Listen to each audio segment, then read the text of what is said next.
மழை வெள்ளத்தால் புயலால் பாதிக்கப்பட்ட தென் மாவட்டங்களுக்கு கோவை மாநகரிலிருந்து பாரதிய ஜனதா கட்சியின் சார்பில் அவர்களுக்கு புடவை, வேஷ்டி, போர்வைகள், அரிசி போன்ற பொருட்களை எல்லாம் இன்று இங்கிருந்து அனுப்பி வைக்கிறோம்.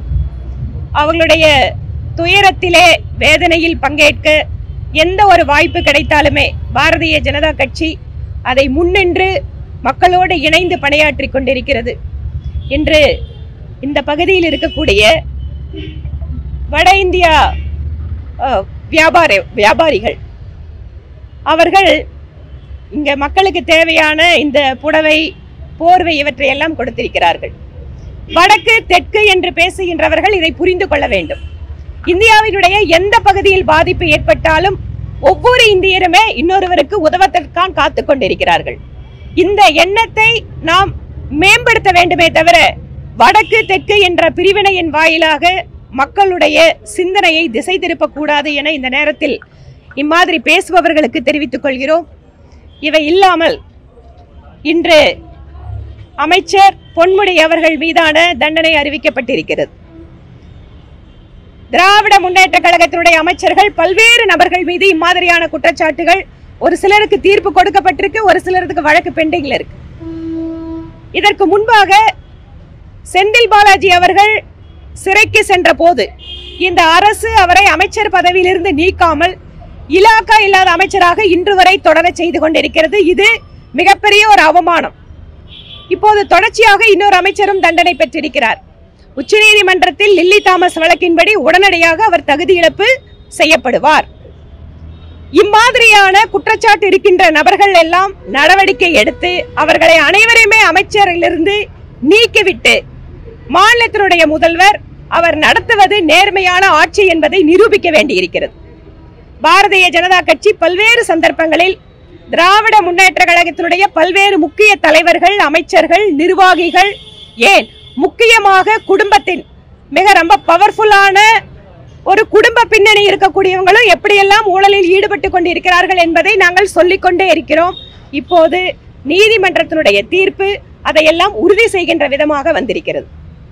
இந்த பொன்முடி அவர்களுடைய வழக்கின் போது கூட பார்த்தால் இன்னொரு முக்கியமான விஷயத்தையும் நான் தெரிவிக்க விரும்புகிறேன். அவர் மீதான வழக்கு விழுப்புரம் மாவட்ட நீதிமன்றத்தில் நடைபெற்றுக் கொண்டிருந்தது.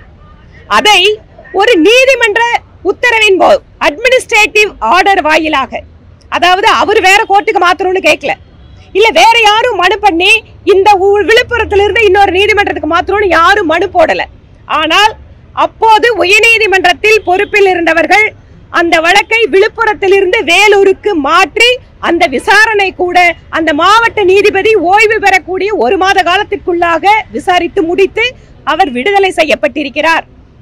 இது என்ன மாதிரி காட்டுதுன்னா, அமைச்சர்கள் ஊழல் குற்றச்சாட்டுகளில் அல்லது எம்எல்ஏக்கள், எம்பிக்கள் ஈடுபட்டு தண்டனை பெறுவது ஒரு புறம், இன்னொரு புறம் இவர்களுக்கு உதவுகின்ற நீதித்துறையில் இருக்கின்ற நபர்கள் மீதும் நடவடிக்கை பாய வேண்டும்.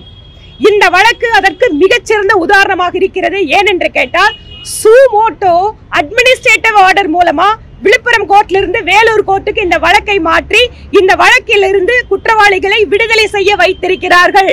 இதற்கு உடந்தையாக இருந்த அத்தனை நீதிமன்ற அலுவலர்கள், அந்த சம்பந்தப்பட்ட நீதிபதிகள் மீதும் நடவடிக்கை எடுக்க வேண்டும் என்பது எங்கள் கோரிக்கை. இன்றைய தினம் கோவையில் பார்த்தீங்கன்னா முன்னாள் அமைச்சர் பொங்கலூர் பழனிசாமி மகன் பைந்தமிழ் பாரி வீட்டில் கர்நாடகா போலீசார் சோதனை நடத்திட்டு வராங்க. அதாவது குவாரிகள், கர்நாடகாவில் இயங்கக்கூடிய குவாரிகள் சட்ட விதிமீறல்கள் தொடர்பான இந்த ரைட் நடந்துட்டு, இது எப்படி பாக்குறீங்க? இல்ல, திராவிட முன்னேற்ற கழகம் ஊழலின் மறுவடிவம், அதிகார துஷ்பிரயோகத்தை தங்களுடைய சுயலாபத்திற்காக பயன்படுத்தினார்கள் என்பது இன்று நேற்றல்ல, பன்னெடுங்காலமாக திராவிட முன்னேற்ற கழகத்திற்கு இருக்கின்ற குணாதிசயம். அது திரும்ப திரும்ப திரும்ப இப்போதுதான் அது நிரூபிக்கப்படுவதற்கு ஒரு நல்ல வாய்ப்புகள் கிடைத்துக் கொண்டிருக்கிறது. மத்தியில ஒரு நேர்மையான நிர்வாகம் நடைபெறுகிறது. நீதித்துறையில நல்ல நபர்கள், எதற்கும் பயமில்லாத நபர்கள் எல்லாம் இருக்கின்ற பொழுது நல்ல தீர்ப்புகள் எல்லாம் கிடைத்துக் கொண்டிருக்கிறது.